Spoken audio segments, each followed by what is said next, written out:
اس دنیا میں آنے سے پہلے بھی ہم ایک زندگی گزار آئے ہیں اور بدقسمتی سے اس کا تصور بہت کم لوگوں کو حاصل ہے، اور عہد حاضر کے جو ریشنلسٹ قسم کے اقلیت زدہ میں کہتا ہوں انہیں، یا اقلیت گزیدہ، اقلیت سے ڈسے ہوئے لوگ، وہ ان چیزوں سے اباع کرتے، دور بھاگتے ہیں۔ ہماری پہلی تخلیق ہوئی تھی عالم ارواح میں، الارواح جنود مجندہ، لشکروں کے لشکر تھے۔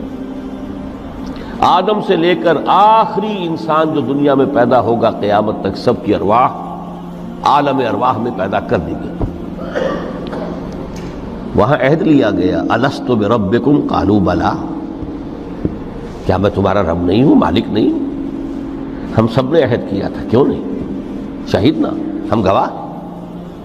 یہ عہد الست، اور ظاہر بات ہے کہ عہد جو ہوتا ہے جب تک انسان کو اپنی ذات کا شعور نہ ہو، خود شعوری نہ ہو۔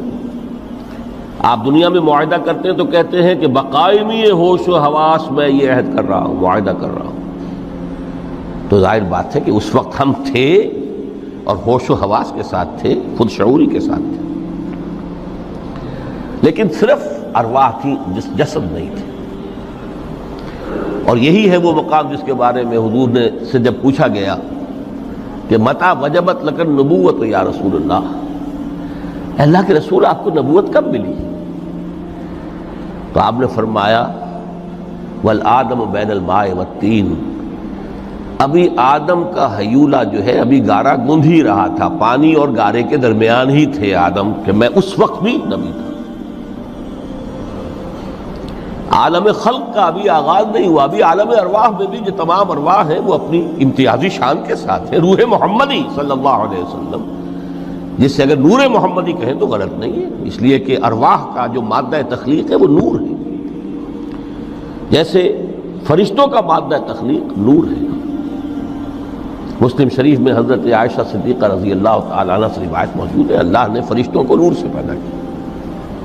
روح، فرشتے روح ہیں، ارواح ہیں، روح القدس، روح الامین، اور ارواح انسانیہ بھی روح ہے، یہ سب ان کا مادہ تخلیق نور ہے۔ اس وقت ہم پیدا کیے گئے، صرف ارواح کی شکل میں ہم سے عہد لیا گیا اور پھر سلا دیا گیا۔ یہ پہلی موت تھی جو ہم پر وارد ہوئی ہے اس دنیا میں آنے سے پہلے، اس لیے کہ سورہ مومن کی ایک آیت میں فرمایا گیا ہے کہ جہنم میں لوگ جو ہیں فریاد کریں گے، ربنا امتنا اثنتین واحییتنا اثنتین فاعترفنا بذنوبنا فہل الی خروج من سبیل۔ اے اللہ، تو نے ہمیں 2 مرتبہ مارا، 2 مرتبہ زندہ کیا، تو اب ایک مرتبہ اور صحیح، کہ یہاں سے نکلنے کا بھی کوئی راستہ ہے کہ نہیں؟ اتنے مراحل سے تو ہمیں لے کر آیا ہے، ایک مرحلہ اور سی۔ تو یہ 2 موتیں کون سی ہیں؟ پہلی موت وہ تھی جب ارواح کو موت کی نیند سلا دیا گیا۔ پھر عالم خلق، جسے آج سائنٹسٹ کہتے ہیں، جس کا نقطۂ آغاز ہے بگ بینگ، عالم ارواح اس سے پہلے کی شے ہے، اس تک سائنس نہیں پہنچ سکتی، وہ سائنس سے ماوراء ہے۔ لیکن جہاں سے سائنس شروع ہوتی ہے وہ عالم خلق کا آغاز ہے، بگ بینگ سے۔ وہ پھر مختلف مراحل، تنزل کے مراحل بھی آئے، ارتقاء کا مرحلہ بھی آیا، تفصیل میں جانے کا موقع نہیں ہے۔ بہت سے تنزلات کے مراحل اور بہت سے ارتقاء کے مراحل طے کر کے آدم تیار ہوا ہے۔ حضرت بیدل نے رحمت اللہ علیہ بہت خوبصورت شعر کہا ہے، ہر 2 عالم خاک شد تا بست نقش آدمی، اے بہار نیستی از قدر خود ہوشیار باش۔ یہ پوری جو بھی کائنات کا جو سلسلہ شروع ہوا، بگ بینگ، اور بہت بڑے بڑے جو ناری کرے تھے جن کی کہ حرارت کا جب تذکرہ کرتے ہیں سائنسدان تو trillions and trillions of foreign height, یہ ان کی اس وقت اس کی جو حرارت کا عالم تھا، لیکن پھر وہ ٹھنڈے ہوئے، کچھ اس میں سے کوئی، پھر خاک کی تہ جو ہے زمین کے اس کرے پر آئی، ہر 2 عالم خاک شد، یہاں سے اب آدم کا حیولہ تیار ہوا تا بست نقش آدمی، اس کے بعد ارتقائی مراحل ہیں، اور پھر آدم کی وہ روح جو کولڈ سٹوریج میں تھی جب وہ لا کر پھونکی گئی ہے، جسد آدم جو ہے وہ مسجود نہیں تھا، مسجود تو تب بنا ہے جبکہ اس میں روح آدم وہ لا کر پھونک دی گئی۔ فَإِذَا سَوَّيْتُهُ وَنَفَخْتُ فِيهِ مِن رُوحِي فَقَعُوا لَهُ سَاجِدِينَ۔ یہاں سے حیات دنیاوی کا آغاز ہو گیا۔